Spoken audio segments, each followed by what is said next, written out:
Welcome to the presentation on Level 1 Exponent Rules. Let's get started with some problems. So if I were to ask you what 2, that's a little fatter than I wanted it to be, but let's just keep it fat so it doesn't look strange. 2 to the third times, and dot is another way of saying times. If I were to ask you what 2 to the third times 2 to the fifth is, how would you figure that out? Actually, let me use a skinnier pen because that does look bad. So 2 to the third times 2 to the fifth. Well, there's one way that I think you do know how to do it. You could figure out that 2 to the third is 8, and that 2 to the fifth is 32. And then you could multiply them, and what? 8 times 32 is, let's see, it's 240, plus it's 256, right? You could do it that way. And that's reasonable because it's not that hard to figure out what 2 to the third is and what 2 to the fifth is. But if those were much larger numbers, this method might become a little difficult. So I'm going to show you, using exponent rules, you can actually multiply exponentials or exponent numbers without actually having to do as much arithmetic. Or actually, you could handle numbers much larger than your normal math skills might allow you to. So let's just think about what 2 to the third times 2 to the fifth means. 2 to the third is 2 times 2 times 2, right? And we're multiplying that times 2 to the fifth. And that's 2 times 2 times 2 times 2 times 2. So what do we have here? We have 2 times 2 times 2 times 2 times 2 times 2 times 2 times 2. Really, all we're doing is we're multiplying 2 how many times? Well, 1, 2, 3, 4, 5, 6, 7, 8. So that's the same thing as 2 to the eighth. Interesting. 3 plus 5 is equal to 8. And that makes sense because 2 to the 3 is 2 multiplying by itself 3 times. 2 to the fifth is 2 multiplying by itself 5 times. And then we're multiplying the 2, so we're going to multiply 2 8 times. I hope I have achieved my goal of confusing you just now. Let's do another one. If I said 7 squared times 7 to the fourth, that's a 4. Well, that equals 7 times 7, right? That's 7 squared, times, and now let's do 7 to the fourth. 7 times 7 times 7 times 7. Well, now we're multiplying 7 by itself 6 times, so that equals 7 to the sixth. So in general, whenever I'm multiplying exponents of the same base, that's key, I can just add the exponents. So 7 to the 100th power times 7 to the 50th power. And notice, this is an example now. It'd be very hard without a computer to figure out what 7 to the 100th power is. And likewise, very hard without a computer to figure out what 7 to the 50th power is. But we could say that this is equal to 7 to the 100 plus 50, which is equal to 7 to the 150. Now, I just want to give you a little bit of warning. Make sure that you're multiplying, because if I had 7 to the 100 plus 7 to the 50, there's actually very little I could do here. I couldn't simplify this number. But I'll throw out one to you. Just if I had 2 to the 8th times 2 to the, let's say, 20th, well, we know we can add these exponents. So that gives you 2 to the 28th, right? What if I had 2 to the 8th plus 2 to the 8th? This is a bit of a trick question.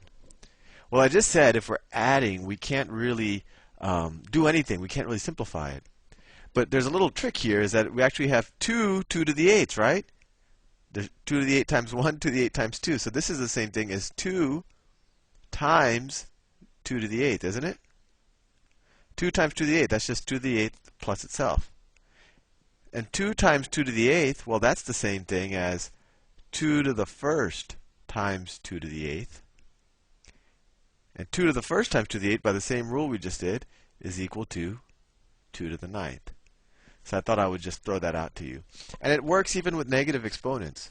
If I were to say 5 to the negative 100 times 3 to the, say, 100, oh, sorry, times 5. This has to be a 5 too. I don't know what my brain was doing.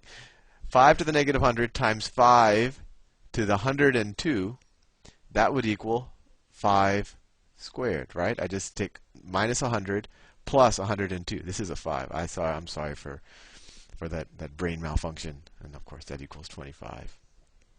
So that's the first exponent rule. Now I'm going to show you another one, and it kind of leads from the same thing. If I were to ask you what 2 to the 9th over 2 to the 10th equals. Well, wow, that looks like that could be a little confusing, but it actually turns out to be the same rule. Because what's another way of writing this? Well, we know that this is also the same thing as 2 to the 9th times 1 over 2 to the 10th, right? And we know 1 over 2 to the 10th, well, you could rewrite this as 2 to the 9th times 2 to the negative 10, right? All I did is I took 1 over 2 to the 10, and I flipped it, and I made the exponent negative. And I think you know that already from level 2 exponents. And now, once again, we can just add the exponents. 9 plus negative 10 equals 2 to the negative 1. Or we could say that equals 1/2, right?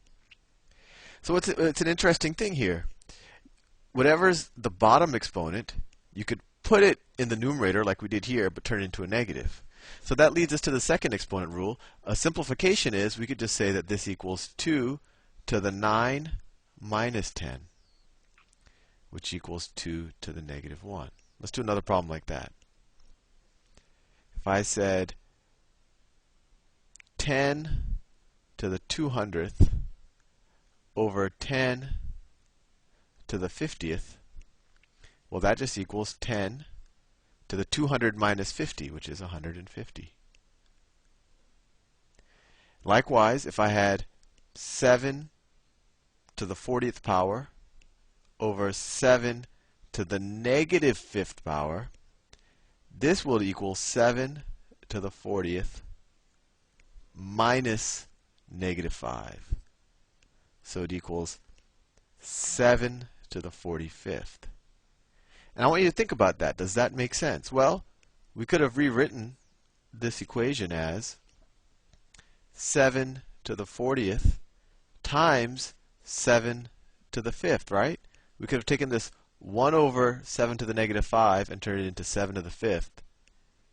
And that would also just be 7 to the 45. So the second exponent rule I just taught you actually is no different than that first one.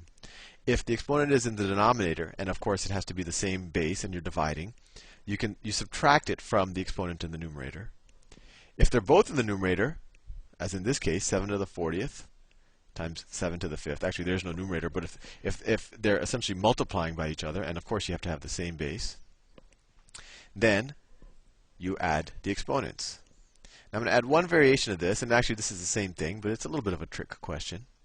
What is 2 to the 9th times 4 to the 100th? Actually, maybe I shouldn't teach you this one to you. I have to wait until I teach you the next rule. But I'll give you a little hint. This is the same thing as 2 to the 9th times 2 squared to the 100th.